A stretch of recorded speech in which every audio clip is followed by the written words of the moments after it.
everybody. It's time for part 2 of the story of Katherine Crackernuts.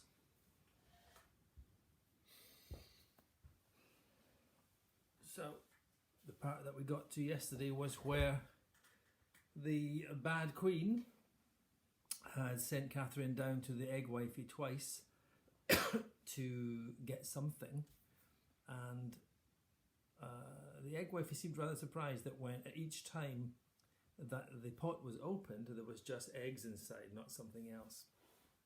So on the third day Katherine awoke and the queen was there right away, checking that she wasn't eating anything. When they went through the kitchen, it was right, this way my dear, through, come, wait. No, stay away from the cake cupboard and don't eat a biscuit, that kind of thing. And they went out and they were walking down the hill. They passed the fields. The workers were in there harvesting peas. Princess Gwendolovely, would you like some peas? And she was ready to say, yes, I'd like some peas. No peas for Gwendolovely today, thank you very much, said the queen, and ushered her through all the way to the door of the hen wifey, the egg wifey. And they knocked on the door. Egg wifey opened the door. Yes? Out of my way, egg wifey, you know I am here, said the queen rather rudely. And Princess Gwendolovely was a little bit nervous because she was a bit shocked at the way the queen was speaking to the egg wifey. Right, where's the pot? You need to open the... And the Princess Gwendolovely was thinking, they seem very keen for me to open this pot. I wonder just eggs inside, so it should be all right to open. And across she went, and they said, open the pot, open the pot. She opened the pot. And this time, she had not broken her fast. I went, and this bit's a little bit gross, okay, so watch out. She opened the pot, and inside the pot, not eggs. This time, inside the pot was a sheep's head. And the sheep's head popped out of the pot onto her shoulders, and her own head went into the pot. And she stood there, Princess Gwendolovely, with the head of a sheep, and she looked to side, bah, bah. She just made the noise of a sheep. And oh, how the queen laughed and pointed at her, and the egg wifey looked very pleased with herself that her magic had worked. And the queen looked at Princess Gwendolovely and said, now my work here is done, Princess Gwendolovely. And she whooshed off out the door back towards the castle. Princess Gwendolovely picked up the pot with the head in it, with her head still in it, and with a very sad look on her sheep's head, she left the house and she followed, hiding all the way home. She hid behind all the bushes and trees and shrubs, going all the way up to the castle, and she sneaked into her room. And later on that night, as she sat there crying with her sheep's head, in came her beloved half-sister, Katherine. And Katherine saw what had happened. And when Katherine found out that the person responsible for the terrible sheep's head was her own mother, she was angry, and she said to Princess Gwendolovely, we must get away from here. If my mother is prepared to do this to you, who knows what else she might do. Let's, as the pair of us, leave this place.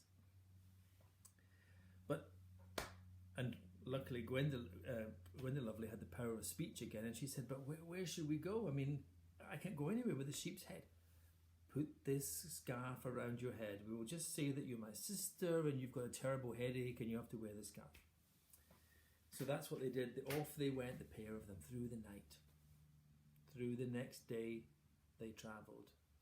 Through forests, fields, crossing rivers, over mountains, till at last they came to the door of a great castle. And Katherine went up to the guards and said, my sister and I have travelled many miles. We are looking for somewhere to stay for the night, and we can work hard. I'm a very hard worker. Unfortunately, my sister there, she has got a terrible headache called a migraine. A migraine is like a really bad headache. So she has this migraine. She can't do any work. She really needs a quiet place to stay in the night, but I can work really hard. So the guards took pity on them and they went in and they spoke to the head housekeeper, who spoke to the king, because it was a king in the castle. And he came out and he saw Catherine. And she was so lovely and nice that he said, well, yeah, I do have a job for you. And I feel very sorry for your poor sister. Of course, she can spend the night here in a quiet room, and hopefully in the morning her migraine, her bad headache will be a lot better. You see, it's my son, the prince. He's troubled by something. All day long he lies in his bed, can't get up. He's got no energy.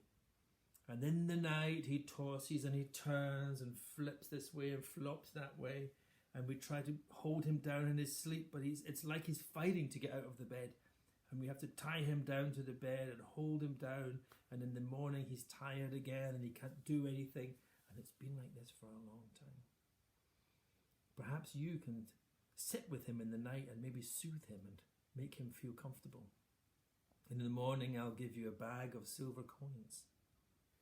Well, that sounded like a good deal to Catherine and to Princess Jim the Lovely. So the princess went off to a room where she was kept quiet, and she sat in there feeling very sad for herself with the sheep's head on, obviously. And Catherine was taken off to see the prince. Now, he was a handsome prince, of course. It's a fairy tale. He's going to be a handsome prince. But he was very white. His face was very sunken and it was white, and it was clear that he wasn't eating properly and he hadn't been out in the sunlight very much. He didn't look that well. He couldn't speak. His eyes were closed. He just looked tired, really exhausted. The word is exhausted. He looked exhausted.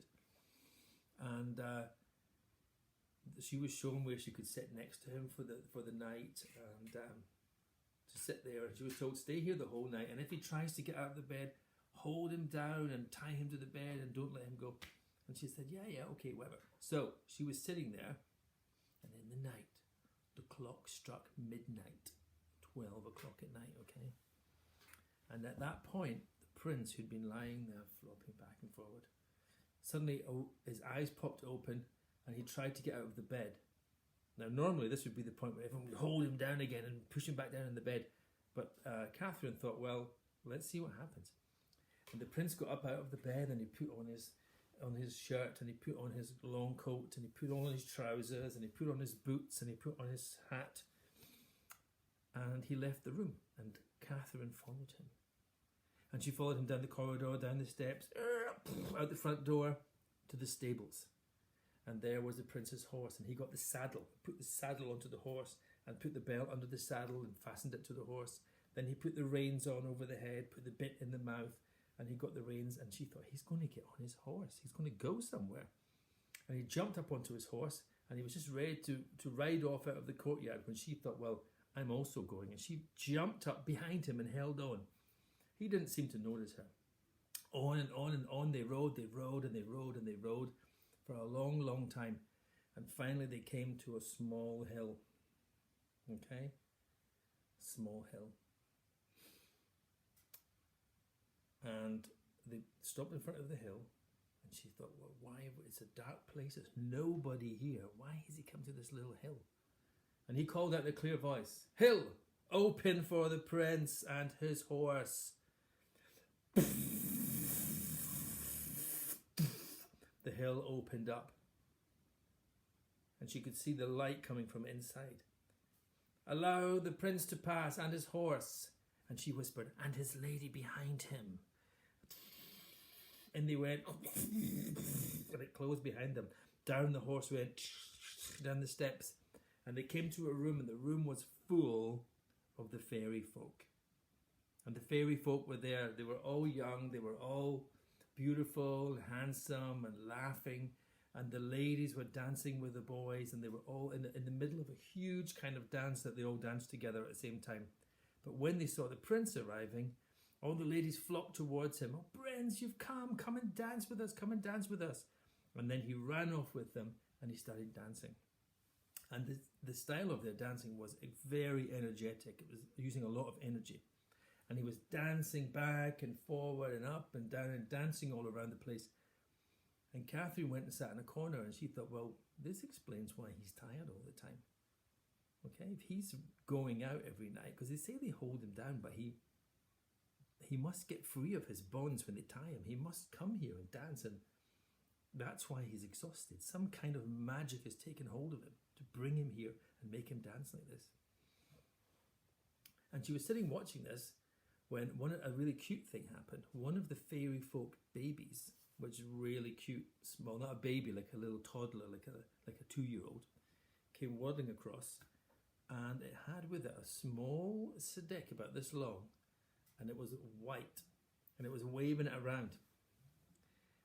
And Catherine was looking at this, and one of the fairy women came past and said to the baby, "Be careful with that wand. You know, one touch of that wand can cause a person to fall down as if they are dead." I think I've heard of this wand before. 2 touches of that wand can restore beauty to anyone who has been harmed. Well, Catherine was very interested in this wand now. Now, on the whole journey when she'd been riding on the horse, they'd been riding through hazelnut bushes. There was hazelnuts. Hazelnut bushes get very big, they're almost trees, and they crowd right over the horse, and they'd been riding through. And on the way through, because she thought, well, I don't know how long I'm going to be riding, I might be hungry, she'd been grabbing the hazelnuts from the trees. And she had them in her pockets of her apron. And she started to throw the hazelnuts towards the little baby fairy. And the baby fairy was climbing towards them, had never seen these nuts before, was picking them up and playing with them, and was very interested in the nuts. And while the fairy baby was not looking, Catherine took the wand, put it in her pocket, her apron. Suddenly the cockerel crowed. It was morning, and the prince stopped dancing, and he made towards his horse. Catherine ran out and jumped on the back of the horse. The lid of the hill opened. Out they came. They rode all the way back to the castle.